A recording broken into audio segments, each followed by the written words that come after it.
사람이 울다 보면 눈물이 뺨을 타고 흐를 때가 있습니다. 그냥 눈동자만 적시다 마는 잠깐 눈시울이 붉어지는 정도로 울 수도 있지만 많은 슬픔 또는 고통 중에 많이 울 수도 있죠. 눈물이 뺨을 타고 흐르다가 턱에서 떨어져서 옷자락을 적실 수도 있고, 또 누워서 울고 있는데 벽에나 이불을 적실 수도 있습니다. 그렇게 눈물이 뺨을 타고 흐르다가 입 안으로 들어올 때도 있어요.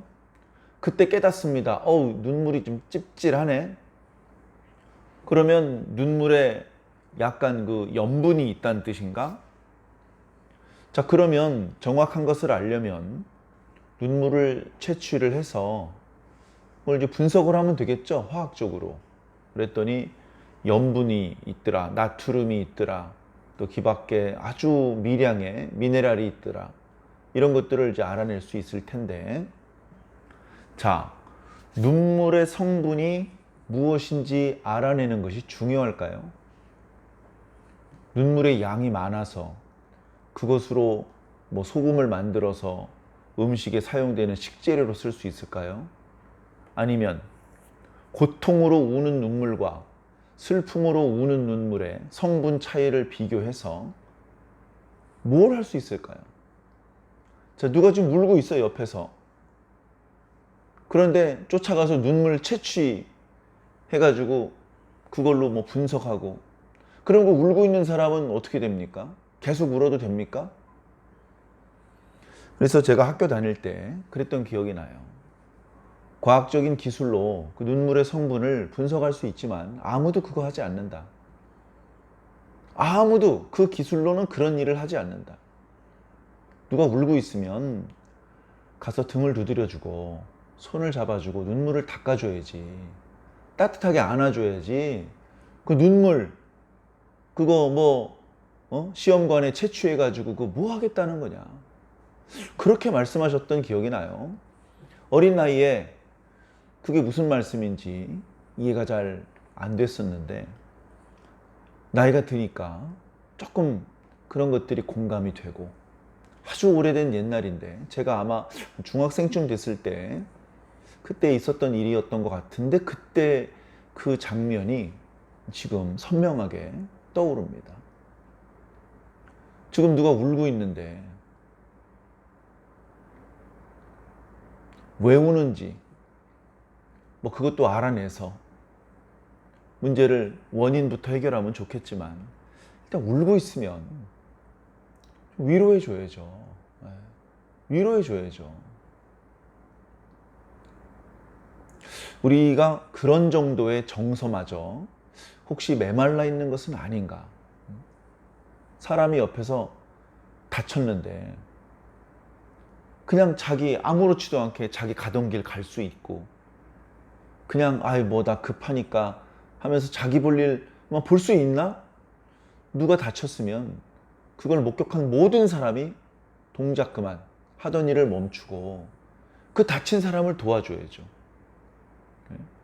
얼른 달려가서 얼마나 다쳤는지, 어디가 다쳤는지 살펴봐야 되고, 일손이 남는다면 옆에 있는 사람은 전화해서 응급차도 좀 부르고, 혹시 할 수 있다면 응급처치도 좀 하고, 일단 사람을 살리고 봐야죠. 그래서 요즘 우리들의 정서 상태가 정상인가, 그런 것들부터 우선 우리가 좀 생각해 봤으면 좋겠다, 그런 생각을 해 보았습니다. 오늘 말씀도 보면 하나님께 뭔가 기도하고 있는 내용입니다. 근데 그 기도하는 내용이 그냥 순탄한 기도가 아니에요. 우리 기도할 때 어떻게 기도합니까? 하나님 감사합니다. 하나님, 우리에게 이런 소원이 있습니다. 주여, 우리의 소원을 들어주시옵소서. 이제 그런 내용이 우리 기도의 대부분이죠. 예를 들면 우리가 살려주시옵소서 이렇게 기도하진 않잖아요. 누가 살려달라고 기도합니까? 아차하면 죽을 사람이 살려달라고 기도하는 겁니다. 아차차 문제를 빨리 해결하지 않으면, 문제 해결을 나중으로 미루면 당장 죽을지도 모르는 사람이 살려달라고 기도하는 겁니다. 기도에 여러 가지 형식 그런 거 물에 빠졌는데 사람 살려 이렇게 하는 거지. 언제 여유 있게 거기 빨간 모자 쓰고 계신 아저씨 이렇게 얘기할 수가 있습니까? 그래, 말씀을 읽을 때 내가 지금 어려움이 없는 상태라 하더라도 말씀 속에 있는 사람의 입장과 그분의 심정을 생각하면서 말씀을 읽으시기를 바랍니다. 지금 현재 나한테 고난이 없더라도 내가 과거에도 고난이 없던 것은 아니잖아요. 맞아. 나도 과거에 이 사람 못지않게 정말 아주 힘든, 아주 위험한 그런 순간이 있었어. 나도 이때 정말 낙심천만이었지. 나도 절망적이었었어. 그런 과거의 일을 떠올려도 좋을 것 같습니다. 신앙생활 하면서 한 번도 고난을 당하지 못한 사람이 있습니까? 죄송한 말씀이지만 아직 신앙을 시작 못 하신 겁니다, 그러면. 대부분, 저도 그랬고, 대부분 신앙을 하고 계신 분들은 시작하자마자 어려움을 많이 겪었습니다. 신앙이 이제 막 불이 붙으려고 하는데 왜 그렇게 어려운 일이 동시다발적으로 생기는지. 그래, 찬송을 부를 때 또는 성경을 읽을 때 고난과 관련된 말씀이 나타나면 깊이 공감이 되는 거예요. 맞아. 나도 이렇게 고난이 있었지. 나도 정말 그때 어려웠었어. 어려움 당한 게 너무 옛날 얘기가 돼버린 사람, 지금 현재적인 고난이 없는 사람, 정신 바짝 차리셔야 됩니다. 정말 지금 신앙 똑바로 잘 하고 있는지 한번 심각하게 점검해 보셔야 됩니다. 신앙을 정상적으로 올바르게 하고 있다면 마치 파도처럼 계속해서 고난이 올 수밖에 없습니다. 계속해서. 금방 파도 한번 넘어간 것 같은데 또 파도가 오는 그런 식으로 어떻게 보면 계속해서 망망대해로부터 파도가 밀려오는 것처럼 건강한 신앙인을 향하여 계속해서 파도가 밀려옵니다. 나는 그렇게 눈물을 흘릴 정도로 고난당한 지 한 7년쯤 된 것 같아. 나는 이제 졸업했나 봐. 나는 그렇게 고난스러운 과정은 한 15년쯤 전에 끝났고 나는 그때 이후로는 큰 고난 없이 고민 없이 잘 신앙생활을 복받으면서 살고 있어. 정말 신앙생활 잘하는 건지 한번 생각해 보시기 바랍니다. 주의 성도들이 다 고생하고 있는데 예수님께서 그 고생하는 성도들 때문에 울고 계신데 나는 10년이 넘도록 평안하다. 이거 정말 신앙생활 잘하고 있는지 한번 점검해 보시란 말입니다. 옆에 울고 있는 성도가 안 보이는데 내가 정상이라고 믿고 있다면 그거 정말로 심각한 문제입니다. 옆에 우는 사람이 안 보인다고요? 저 우는 소리가 안 들린다고요? 예수님도 다 듣고 계신데? 그런 의미에서 오늘 말씀 서두에 우는 이야기를 잠깐 드려보았습니다. 자, 본문을 한번 보겠습니다. 하나님이여, 주께서 어찌하여 우리를 영원히 버리셨나이까? 애지간하면 이렇게까지 기도하지 않습니다. 우리는 어쩌면 죽는 날까지 이런 기도는 드리지 않았으면 좋겠습니다.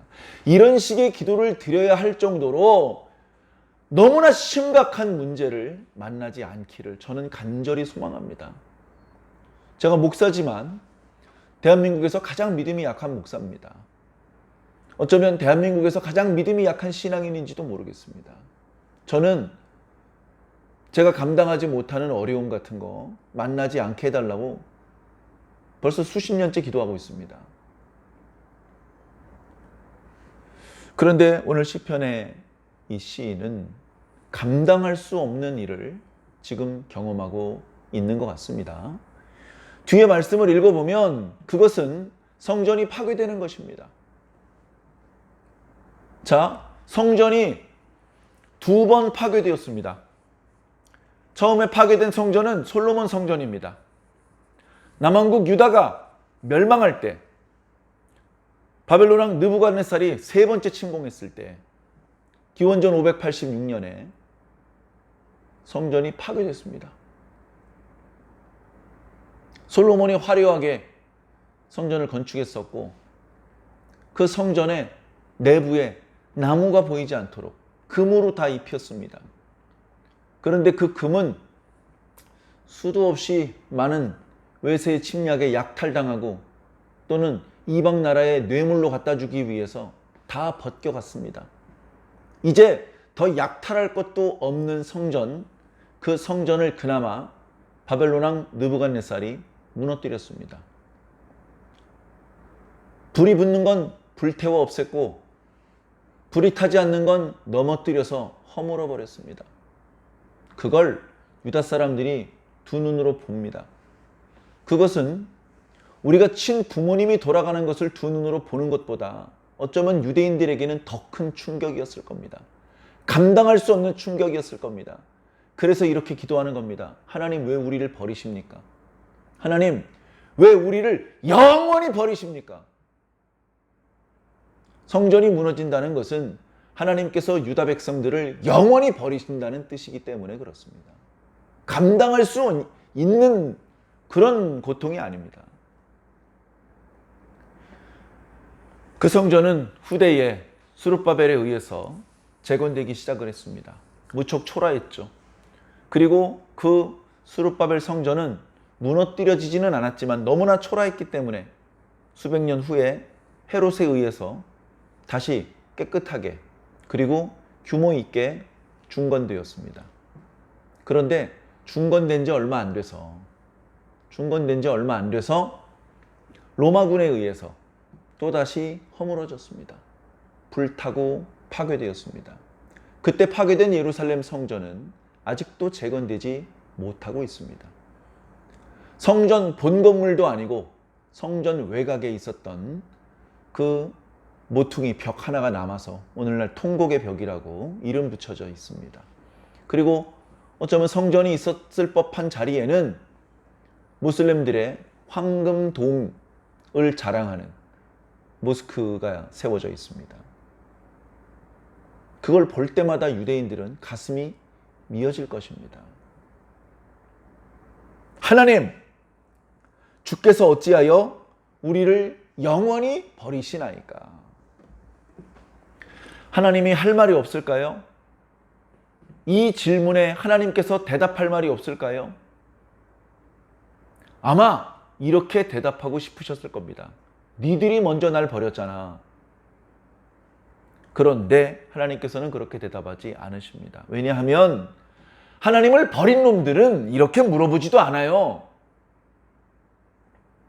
하나님을 버린 나쁜 놈들, 그런 나쁜 놈들 틈틈이에 의인들이 있어요. 하나님을 버리지 않은, 끝까지 하나님을 놓치지 않으려고 애썼던 그런 올바른 유대인들이 있다고요. 그 올바른 유대인들이 성전이 무너질 때 가슴이 미어지면서 이런 탄식의 기도를 올리는 겁니다. 그러니 이런 물음을 하는, 이런 기도를 하는 사람을 하나님께서 책망하지 않으셔요. 야 임마, 네가 날 먼저 버렸잖아 라고 말하지 않으셔요. 이들은 위로가 필요합니다. 하나님께서 우는 자들 뺨 때리는 이야기를 들어본 적이 없습니다. 울면 일단 눈물 닦아주시는 분이 우리 하나님이십니다. 이 사람이 또 뭐라고 기도하나 볼까요? 어찌하여 주께서 기르시는 양을, 유대인들을 비롯한 이스라엘 백성들이 하나님의 양이잖아요. 그 양을 향하여서 진노의 연기를 뿜으십니까? 연기가 얼마나 눈에 맵습니까? 잘 모르겠는 분은요, 담뱃불 그 연기 코나 눈으로 한번 흡입해 보십시오. 담배 연기, 담배 태우시는 분 입으로 하지 코로는 안 하시죠? 코로 한번 해보세요. 죽을 맛입니다. 죽을 맛. 눈에다 하면요, 눈이 너무너무 매워요. 그 계속하면 시력 잃어버리십니다. 그리고 짐승들한테 그 연기를 한번 보내보세요. 짐승들이요, 그 개거품을 뭅니다. 아니, 왜 당신께서 직접 기르시던, 당신께서 사랑하시는 양들인 우리 이스라엘을 향해서 매운 연기를 뿜어내십니까? 죽겠습니다, 우리. 여러분, 성전이 지금 불타고 무너지는데 유다 사람들은 멀쩡하겠습니까? 성전이 무너지는 날 유다인들이 자기도 모르게 안 된다고 소리를 치는데 이미 성전 파괴 작업을 벌이고 있던 병사들이 그 주변을 다 장악하고 있습니다. 계란으로 바위치기처럼 안 된다고 아무리 소리 질러봤자 그 소리 지르는 사람 몽댕이 찜질만 당하지 성전이 파괴되는 걸 막을 수는 없습니다. 그나마 의로운 사람이 그렇게 소리 지르는 거예요. 자, 2절, 옛적부터 얻으시고 속량하사 주의 기업의 지파로 삼으신 주의 회중 이스라엘을 기억하여 주시옵고 주께서 계시던 이 시온산, 성전이 있는 이 언덕, 요거 생각 좀 해주세요. 하나님 좀 불쌍히 좀 여겨주세요. 어쩌면 시편 74편 이 시인의 이 기도 때문에 하나님께서는 다시 유다 사람들이 귀환할 수 있는 길을 열어주셨는지도 모릅니다. 스룹바벨을 통해서 성전 재건을 할 수 있도록 그렇게 놀라운 역사가 일어나게 하셨는지도 모릅니다. 영구히 파멸된 곳을 향하여 주의 발을 옮겨 놓으소서. 하나님, 이 예루살렘을 하나님께서 자꾸 밟고 계신데 그러다 보니까 다 파괴됐는데 이제 그 발 다른 데로 좀 옮겨 주시옵소서. 그만 밟으시고 하나님 이제 재건하게 해주세요. 이런 안타까운 마음으로 지금 기도하고 있습니다. 저는 목사기 때문에 최대한 이 시인과 같은 마음으로 이 시편을 읽으려고 하는데 잘 안 됩니다. 우리가 이 말씀을 얼마나 공감하면서 읽을 수 있겠습니까? 그런데 100% 공감은 잘 안 되지만 이 시편을 한 구절 한 구절, 한 글자 한 글자 찢어지는 마음으로 지금 기도하고 있는 겁니다. 영구히 파멸된 곳을 향하여 주의 발을 옮겨 놓으소서. 원수가 성소에서 모든 악을 행하였나이다. 결국은 유다 백성들이 하나님께 범죄하였고 결국은 하나님의 재앙으로 하나님의 허락 안에서 성전이 파괴된 건데, 근데 결국은 뭡니까? 결국은 저 바벨론 병사들이 성전을 파괴하고 있죠. 그러니까 그 바벨론 병사들이 원수입니다. 그리고 조금 더 거슬러 올라가면 저렇게 나라가 멸망할 수밖에 없도록 한 왕으로부터, 신하로부터 유다의 우상 숭배를 하는 수없이 많은 악인들, 결국 그 사람들의 죄악 때문에 지금 성전이 이렇게 불타고 무너지는 것이니 그들이 성전을 무너뜨리는 것이라고 그렇게 볼 수도 있을 것 같습니다. 그래서 원수가 성소에서 모든 악을 행하였나이다. 주의 대적이 주의 회중 가운데에서 떠들며 자기들의 깃발을 세워 표적으로 삼았으니 그들은 마치 도끼를 들어 삼림을 베는 사람 같습니다. 이제 그들이 도끼와 철퇴로 성소의 모든 조각품을 쳐서 부수고, 그죠? 그러니까 가져갈 만한 뭔가 금이나 은으로 만들어져 있거나 그 모양이 아주 아름다워서 말 그대로 돈이 될 만한 것은 잘 운반해서 탈취물로 가져가 버리지만 별로 가져갈 만한 가치가 없는 것, 낡은 것, 뭐 이런 거 다 박살내는 거예요. 멀쩡하게 내버려 두는 거 하나 없이 다 박살내는 것입니다. 주의 성소를 불사르며 주의 이름이 계신 곳을 더럽혀 땅에 엎었나이다.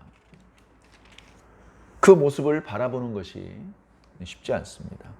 자, 그들의 마음속으로 이르기를 우리가 그들을 진멸하자 하고 이 땅에 있는 하나님의 모든 회당을 불살랐나이다. 우리의 표적은 보이지 아니하고. 야, 이쯤 되면 감히 하나님의 성전을 회파했으면 하늘에서 우르릉 쾅쾅 대낮에 어두워지면서 번개가 치고 천둥 소리가 들리고 그 성전을 부서뜨렸던 사람의 머리통에 벼락이 막 떨어지고 땅이 막 갈라지고 그 성전을 괴롭히면서 함부로 말했던 사람의 몸에 불이 붙고 막 그런 표적이라도 좀 일어났으면 좋겠는데 표적은 보이지 않고 선지자도 더 이상 없으며 아무 선지자라도 예언을 하지 않습니다. 뭐 걱정하지 말아라. 50년 후에 다시 재건하게 될 것이다. 70년 후에 누가 올 것이다. 얘기하지 않습니다. 자, 선지자가 없는 시대에는 우리가 어떻게 살아야 될까요? 선지자가 없는 시대에 어떻게 살아야 될지를 간략히 말씀을 드리고 지나가겠습니다. 선지자가 없는 시대에는요, 선지자가 있는 시대에 선지자가 하셨던 말씀을 귀담아 들어야 됩니다. 맞아. 그때 그 선지자가 그렇게 예언했었지. 그걸 기억해야 되는 거예요. 아니 뭐 옛날 이야기 기억해서 뭐해. 옛날 이야기. 이사야 선지자의 예언은 700년이 넘어서 성취되었습니다. 옛날 선지자들의 예언을 그렇게 무시하지 마세요. 그 속에 하나님의 비밀이 숨겨져 있을 수 있습니다. 그리고 지금 말씀을 선포하는 자들 중에 또 누군가를 통해서 성령의 감동을 주시고 그 시대에 필요한 말씀을 선포하게 하실 수 있는 거예요. 하나님의 백성이 있다면, 회개해야 되고 구원받아야 될 하나님의 백성이 있다면 선지자도 존재하는 겁니다. 막 이스라엘의 선지자들처럼 막 환상을 보고 문 열고 누가 들어오면 누가 들어왔는지 알아맞히고 그래야 선지자가 아니고, 이미 하나님께서 주신 성경 66권을 근거로 오늘 우리들이 어떤 신앙을 해야 되는지를 말해주는 사람, 그 사람이 바로 오늘 우리 시대의 선지자입니다. 자, 그 뒤에 하나님이여 대적이 언제까지 비방하겠으며 원수가 주의 이름을 영원히 능욕해야 되겠습니까? 주께서 어찌하여 주의 손 곧 주의 오른손을 거두시나이까? 주의 품에서 손을 빼내시어 그들을 멸하소서. 하나님, 당신의 손을 좀 움직여 주세요. 그래서 한쪽 손으로는 얻어맞고 있는 당신의 백성들을 좀 보호해 주시고, 한쪽 손으로는 때리는 저 악인들을 좀 막아 주시옵소서. 그리고 그 과정에서 하나님께서 비방을 들으십니다. 단순히 성전만 무너지고 율법을 어겼던 유다 백성들만 고통만 당하는 게 아니고, 그들이 하나님을 찬양하면서 그렇게 성전을 깨트리는 게 아니에요. 하나님을 향해서 쌍욕을 해가면서 저렇게 성전을 부시고 불지르고 있는데, 저 참남된 말을 하는 저놈들 벼락 한번 때려주세요. 너무나 안타까운. 그러면서 하나님께 이런 거 저런 거 해달라고 간구할 면목은 없지만 너무나 부끄럽고 죄송할 뿐이지만, 그러나 하나님의 이름을 위해서, 그 영예를 위해서 하나님 가만히만 계시지 마시고 뭔가 움직여 달라고 이렇게 기도하고 있는 것입니다. 저는 다시 한번 말씀드리지만 이런 기도를 드려야 할 정도로 어려운 일이 안 생겼으면 좋겠습니다. 저 자신이 믿음이 약하고 현대 그리스도인들의 믿음이, 신약시대 초대교회 성도들의 믿음, 또 뭐 구약의 이스라엘 백성들의 믿음, 그런 것과 비교했을 때 훨씬 강하다? 그렇게 말할 수 없습니다. 하나님께서 우리를 불쌍히 여겨주셔서 이런 일을 만나지 않게 해주시기를 다시 한번 간절히 기도하고, 또한 이런 상황이 되었을 때에도 엉뚱한 데 대고 호소하는 게 아니라 하나님을 부를 수 있도록, 하나님이여, 하나님이여, 하나님을 찾을 수 있는 저와 여러분들이 되기를 바랍니다. 고통은 절대적인 게 없습니다. 어떤 여자가 해산하게 되어도 엄청나게 고통스러워합니다. 그런데 나는 내 손톱 밑에 가시가 찔렸는데 이 고통이 저 해산한 여인의 고통보다 더 큰 것 같은 거예요. 절대적인 게 없어요. 다 각자 자기가 직접 겪는 고통이 가장 큰 고통입니다. 그렇기 때문에 내 경험에 비추어서 상대방이 지금 겪고 있는 고통을 별것 아니라고 말해서는 안 됩니다. 야, 요즘 군대 너무 편하잖아? 많이 편해졌죠. 그러나 그렇게 말했을 때 지금 현재 군 생활을 하는 사람이 인정을 할 수 있을까요? 아이, 그럼요. 지금은 편하죠. 그렇게 인정하고 그럴 수 있을까요? 기분 나빠요. 많이 좋아졌다고는 하지만 여전히 힘들어요. 군대가 편하면 그게 더 이상한 거 아닙니까? 불편하고 힘들고 답답하고 그런 일이 항상 있는 곳이 군대입니다. 그러니 예전에 훨씬 더 어려웠을 때 이야기하지 말고, 아이고 아무리 좋아졌다 그래도 힘들 텐데 고생 많다, 이런 말을 해주시는 것이 도움이 될 것입니다. 신앙 안에서도 마찬가지예요. 신앙 안에서.